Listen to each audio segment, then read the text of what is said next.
কাৰ্যসূচী হৈ গৈছে এই ভাগৱত পাঠৰ অনুষ্ঠানৰ পাঠকসকল, শ্ৰোতাসকল, আইসকল, যুৱক যুৱতীসকল সকলোকে মই আন্তৰিক সেৱা ধৰিছোঁ। আৰু আজিৰ পবিত্ৰ দিনৰ পবিত্ৰ মুহূৰ্তত যি ভাগৱত আয়োজক কৰিছিলে তেওঁ সভাপতি কমলা ৰাজবংশী, সম্পাদক বিচিত্ৰ মোহন ডেকা, প্ৰচাৰ সম্পাদক প্ৰাঞ্জল ডেকাকে আদি কৰি ভাগৱতৰ যি সমিতি, আহ্বায়ক সমিতি, এই পবিত্ৰ অনুষ্ঠানৰ এই আহ্বায়ক সমিতিলৈ মই সেৱা প্ৰণাম জনাইছোঁ। আজি এটা পবিত্ৰ দিন, পবিত্ৰ মুহূৰ্ত, পবিত্ৰ ক্ষণ।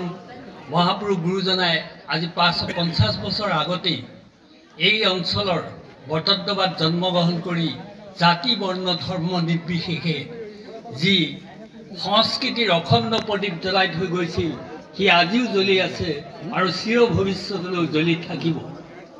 গুৰুজনাই তেওঁ সৃষ্টিত তেওঁ দশম ভাগৱত কীৰ্তন আৰু লগতে তেওঁ বৰগীত, নৃত্য, বাদ্য তেওঁ সৃষ্টি কৰিছিলে আৰু প্ৰচাৰ প্ৰসাৰ কৰিছিলে।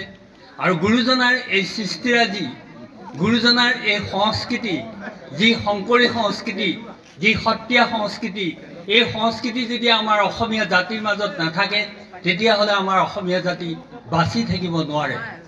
আজি গুৰুজনাই তেখেতৰ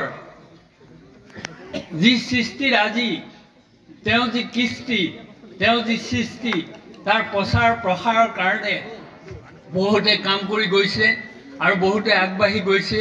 আৰু বহুত বিজ্ঞ লোক, বহুত পণ্ডিতে ইয়াক গোটেই ভাৰতত প্ৰচাৰ প্ৰসাৰৰ কাৰণে, গোটেই পৃথিৱীত প্ৰচাৰ প্ৰসাৰৰ কাৰণে আগবাঢ়ি আহিছে।